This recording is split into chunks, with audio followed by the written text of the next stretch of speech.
fuchsia ka, be, siguro syempre dito ka sa fuchsia pink kasi may pagka-light siya. Ito kasing hot pink, sobrang dark ng pagkaka-pink niya.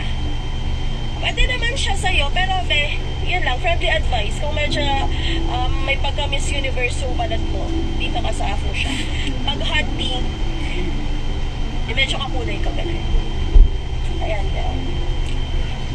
Ganda ng tela niyan, mga sis. Hindi kayo lugi dito. Ayan, mga sis. Color sedan, rusty brown, hot pink, and this is our color fuchsia pink. Ayan, small to XL, mga sis. Yes, napaka-stretchable, mga mi. Tignan nyo, ha. Tignan nyo, mga sis, yung stretchable. Kung ako dito si color, ito na lang, si color hot pink. Ganda, diba, mga sis? Color nude, napakita mo yung nude.